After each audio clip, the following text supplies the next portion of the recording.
What's going on, guys? I'm Trevor and welcome back to the channel. Today I am sharing with you my most anticipated movie from every month. The movie I am looking forward to in each individual month from January to December. That's what we're talking about here today. Let me know your picks down below in the comment section. Hit that like button, subscribe button, notification bell, and let's start us off with January. And for January, there's actually a couple good movies in here. I could go with Beekeeper, David Ayer's new movie. Actually looking forward to it. But I'm going with Mean Girls, the musical. I am seeing this in just a couple days. I am through the moon excited for it. My wife's through the moon excited for it. Whenever my wife's excited for a movie, automatically that gets me excited for the movie. We love the original Mean Girls. It would have made perfect sense for this movie to come out on October 3rd. Totally fine with it coming out in January. It's a full-on musical. I'm not sure if everyone's aware of that, but literally full-on musical. Cannot wait to check this one out.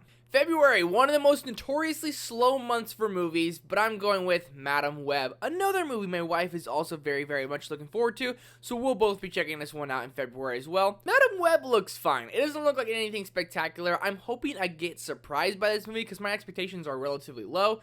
I like Dakota Johnson. I like Sydney Sweeney, so I'm excited to see what they do. Is this going to, any way work its way into the MCU? Is this going to be a solo Sony Marvel movie? Who really knows at this point? I hope it's a little bit of fun. I hope it's a little bit funny. Hope the action's cool. Dakota Johnson, Sydney Sweeney kicking ass. Alright, I'll show up. March has my most anticipated movie of the entire year, Dune Part 2. Telling me in less than 2 months we're going to have seen the sequel to Dune, one of the best movies of the last decade?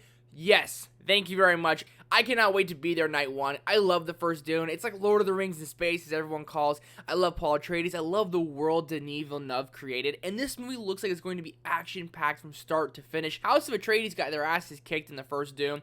This one, they're coming for vengeance. Gurney, Josh Brolin's still alive. You're going to see Timothée Chalamet riding one of those sandworms.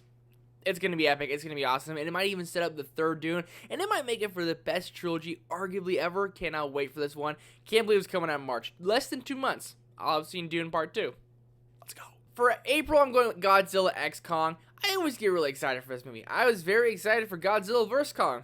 Relatively disappointed with that one. It's actually my most disliked video ever. Go check it out. Shout out.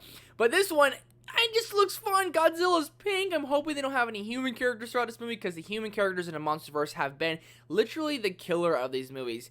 The movie about Godzilla and King Kong should not be boring in the slightest. It should be about Godzilla, King Kong. They're running around, snapping necks, cashing checks, lots of fighting. There's like that rogue Kong throughout this film. It's going to be epic. And then you got King Kong. He's got like a metal arms, like half Autobot now. You got Godzilla all pink to be Mega Godzilla. Dude, it's going to be epic. It's probably going to be dumb. But I'm gonna be excited for it. Big monsters that go raw. That's me. Hello. Hi. I'm your guy. For May, I'm going Kingdom of the Planet of the Apes. I have a big question mark around this movie because I love Matt Reeves' Planet of the Apes trilogy. So going into this one, we're not having all the characters we grew to love with those movies. We don't have Caesar. So who is going to be our main protagonist throughout this film? Is it going to set up a new franchise, a new trilogy? Really hoping it does. The trailer made this movie look really good. It's probably going to be action-packed, and I hope it has just a little bit different story than what Matt Reeves did. Love what Matt Reeves did, but I'm thinking this one's going to be like maybe the apes have now taken over the entire world. It's going to be that kingdom. It's hopefully going to be epic. I really, really hope so, because the Matt Reeves trilogy set these movies up greatly, though I wasn't the biggest fan of War for Planet of the Apes, but Dawn of the Planet of the Apes was unbelievable. Oh my goodness. So looking forward to it. Kind of nervous, but nonetheless, I think they're going to nail it. For June, which is like a big, hot summer movie month, I'm going Inside Out 2. Now, this will probably remain the same, but probably a couple more movies will get announced for the month of June. Inside Out 2, a sequel to one of my favorite Pixar movies ever. I think this is long overdue. We're getting introduced to a new emotion, which is anxiety. Shout out anxiety. I mean, it's every day over here. How we doing? How you doing, anxiety? Welcome to the party. Glad to see Maya Hawke making her appearance inside Pixar. I just love that Maya Hawke's killing it now. And Inside Out 2, it looks like it's going to be another fun adventure. Are we going to see Bing Bong? Here's the hope we see Bing Bong, huh? Come on, let's see Bing Bong. July, I think this goes for everyone. Deadpool 3. Deadpool 3 is the solo MCU movie, which is probably going to be good for take a break from MCU movies, a bunch of them one this year. But it's going to be either fantastic like the previous Deadpool movies, or it's going to just fall through the cracks. I'm leaning towards it's going to be fantastic, one of the best MCU movies. You got Sean Levy, you got Ryan Reynolds, you got Hugh Jackman. I have faith Hugh Jackman would not just sign on for a check. He would sign on because there was more story to tell. because Logan's ending was absolutely perfect. So I'm very nervous going into this one. But after seeing the Marvels, you got to see Beast at the end of that one.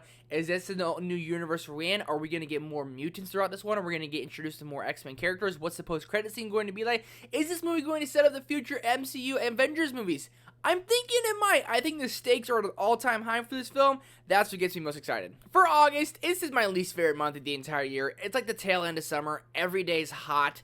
There's not really many movies coming out. There's not much to look forward to. It's kind of like, man, everybody's waiting for fall at this point. But I'm going with Kraven the Hunter. And that's probably going to be the biggest movie of the month. Not much else comes out in August. Kraven the Hunter looks fun. I'm looking forward to seeing Aaron Taylor Johnson play this role. He's jacked out of his mind. And instead of playing this suave, funny guy like he normally does, he's going to be playing this menacing, angry dude who got attacked by a lion according to the trailer. I'm hoping it's action-packed. I hope it's not as dumb as like some of these Sony Marvel movies like Morbius. God, it was awful, but really hoping this is good. I want to see a Sinister Six movie. We're this far. Let's see it. I'm thinking this movie can actually deliver. I think it can be one of the better Sony Marvel movies of late. September, going with Transformers 1. This is supposed to have Scarlett Johansson, Chris Hemsworth, Michael Bay attached to it. It's an animated Transformers movie about Cybertron. We've seen a bunch of stuff about Cybertron, but the anime Transformers from Netflix a couple years ago was fantastic. So I have the whole faith in this. I'm interested to see what the animation style is going to be like. Chris Hemsworth voicing, Scarlett Johansson voicing. Like, that sounds pretty interesting to me. It's like a war, or at least about Cybertron. Come on, I'm ready. October, Joker 2 or Joker de Folie. Interested for this one. Just a big old question mark around this one as well, because 2018 or 2019, whenever the first Joker came out, there was an incredible amount of controversy with this movie. They were telling people don't go see it. It's supposed to be riots at theaters. It's going to be insane. Is that going to happen with this one? Because I think it helped the first Joker. First Joker was good, very, very trippy, and it was a different kind of comic book movie. With this one, everyone's returning, but you got Harley Quinn in there, Lady Gaga. To see a love story between Joaquin Phoenix's Joker and Harley Quinn, played by Lady Gaga, that seems very, very good. It's going to be a musical. Interested to see how that's going to play in, but you got Lady Gaga in there as well. Todd Phillips returning. Will Joker 2 be the biggest movie of the year? It might. For November, we always get more movies announced later in the year for like November, December, all those Oscar time movies. But as of right now, I'm going with Netflix's Red One, starring Dwayne Johnson, yay. Chris Evans, alright. J.K. Simmons, oh boy. And J.K. Simmons is playing Santa. It's supposed to be an action-packed Christmas movie. Pick me. That's me right there. I love these kind of movies. I love action, and I love Christmas. Two of my favorite things I see in movies. I would love to see them put together. What they did with Violent Night all those a couple years ago. Unbelievable. I absolutely loved what David Harbour did with the action Christmas movie. With this one, it looks like it's going to be a fun action Christmas movie. Dwayne Johnson, Chris Evans, chemistry's probably going to be great. J.K. Simmons and Santa Claus, didn't know I needed it, but I'm glad we're getting it. It's supposed to come out last year, but I think the actor strike and everything kind of pushed this movie back a little bit. 2024, a Netflix Christmas action movie. Thank you very much, Red One. And finally, for the month of December, I'm going with Lord of the Rings, The War of the Rohirrim. This is an animated Lord of the Rings movie. It's 2 hours and 10 minutes, and it's about the untold story behind Helm's Deep, hundreds of years before the fateful war, telling the life and blood-soaked times of its founder, Helm Hammerhand, the king of Rohan. Whoa. Whoa, man. I love Helm's Deep. I'm interested to see this because, obviously, Lord of the Rings, Tolkien, they are more family-friendly. But the action was actually done really well, and it was kind of, at times, like, whoa, they're pushing that PG-13 boundary, and they're actually using it well. With this animated movie, is it going to be more for kids? Is it going to be more on that Tolkien family-friendly side? Or is it going to be pretty action-packed? It's going to be like the Lord of the Rings live-action movies that we got.